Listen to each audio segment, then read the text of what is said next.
প্রিয় বন্ধুরা, সকলে কেমন আছেন? আশা করি আল্লাহর রহমতে ভালো আছেন। একজন মা তার ৩ সন্তানকে নিয়ে কিভাবে আত্মহত্যা করল, এ নিয়ে আমাদের আজকের ভিডিও। তাই সকলে ভিডিওটি স্কিপ না করে শেষ পর্যন্ত দেখুন এবং আমাদের চ্যানেলটিকে সাবস্ক্রাইব করে বেল আইকনটি বাজিয়ে দিন। এক গ্রামে থাকতেন এক সংগ্রামী মা। তার ঘরে ছিল ৩টি ছোট সন্তান। প্রতিদিনের খাবার জোগাড় করাই ছিল সবচেয়ে বড় যুদ্ধ। কাজের সুযোগ কম, দুশ্চিন্তা বেশি। তবুও মা হাসি মুখে সন্তানদের সামনে দাঁড়াতেন, কারণ তিনি জানতেন মায়ের হাসি সন্তানের সাহস। কিন্তু সময় বদলাল, দুর্ভাগ্য বেড়েই চলল। কাজ হারালেন, ঘরে খাবার কমে গেল। শিশুরা রাতে ক্ষুধায় কাঁদত। মা চুপচাপ চোখ মুছতেন। তিনি ভাবতেন, আমি কিভাবে ওদের বাঁচাবো? প্রতিবেশীর দরজায় দরজায় গিয়ে সাহায্য চাইলেন। কেউ দিল, কেউ ফিরিয়ে দিল। প্রতিটি না ছিল তার বুকে নতুন ব্যথা। তবুও তিনি হাল ছাড়েননি, কারণ মায়েরা হার মানে না। একদিন বাজারে গেলেন কাজের খোঁজে। কেউ তাকে কাজ দিল না। ক্লান্ত শরীর, ভাঙা মন নিয়ে ফিরলেন। ঘরে ঢুকেই সন্তানের মুখ দেখলেন। ছোটটি বলল, মা, আজ খাবার আছে? বড়টি চুপ করে জানালার বাইরে তাকালো। মাঝেরটি মায়ের আঁচল আঁকড়ে ধরল। মায়ের বুকটা কেঁপে উঠল। তিনি বুঝলেন একা লড়াই কঠিন, কিন্তু তিনি ভাঙলেন না। তিনি ভাবলেন, সহায়তা চাইতে লজ্জা নেই। পাশের মসজিদে গেলেন। ইমামের কাছে নিজের কষ্ট খুলে বললেন। ইমাম মন দিয়ে শুনলেন। তিনি বললেন, আল্লাহ ধৈর্যশীলদের ভালোবাসেন। মানুষের সাহায্য চাইতে দ্বিধা করো না। এরপর কয়েকজনকে ডেকে আনলেন। গ্রামবাসীরা একে একে এগিয়ে আসলো। কেউ খাবার দিল, কেউ কাপড়, কেউ কাজের সুযোগ দিল। মায়ের চোখে জল এলো। এই জল কষ্টের নয়, কৃতজ্ঞতার। সন্তানদের মুখে হাসি ফুটল। ক্ষুধার কান্না থামল। আশার আলো জ্বলে উঠল।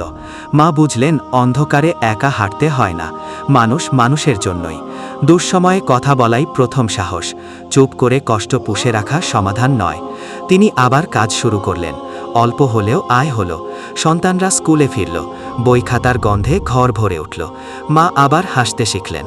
ঘরে আবার জীবন ফিরল। এই গল্প আমাদের শেখায়, ক্ষুধা শুধু পেটের নয়, মনকেও কাঁদায়। কিন্তু সাহায্যের হাত সবসময় কোথাও না কোথাও থাকে। কষ্ট লুকালে কষ্ট বাড়ে, ভাগ করলে কষ্ট কমে। পরিবার, প্রতিবেশী সবাই মিলে শক্তি। আল্লাহর উপর ভরসা মানুষকে ভেঙে পড়তে দেয় না। ধৈর্য মানুষের সবচেয়ে বড় ঢাল। আশাহীনতা অস্থায়ী, আশা চিরন্তন। জীবনের দরজা বন্ধ হলে অন্য দরজা খোলে। যারা কষ্টে আছেন তারা একা নন। কথা বলুন, সাহায্য চান, নিজের মূল্য বুঝুন। আপনার জীবন অমূল্য। আপনার সন্তানের হাসি আপনার শক্তি। আপনার চোখের জল ভবিষ্যতের বীজ। দুঃখের রাতের পরই আসে ভোর। ভোরের আলো অন্ধকারকে হার মানায়। তাই অন্ধকারে থামবেন না, আলো খুঁজে নিন। সমাজের দায়িত্ব দুর্বলকে আগলে রাখা। কারো ক্ষুধা দেখেও চুপ থাকা উচিত নয়। সাহায্য করলে মানবতা বাঁচে। মানবতা বাঁচলে সমাজ বাঁচে। সমাজ বাঁচলে ভবিষ্যৎ বাঁচে। ভবিষ্যৎ বাঁচাতে আজই হাত বাড়ান। একটি থালা খাবারও একটি জীবন বাঁচাতে পারে।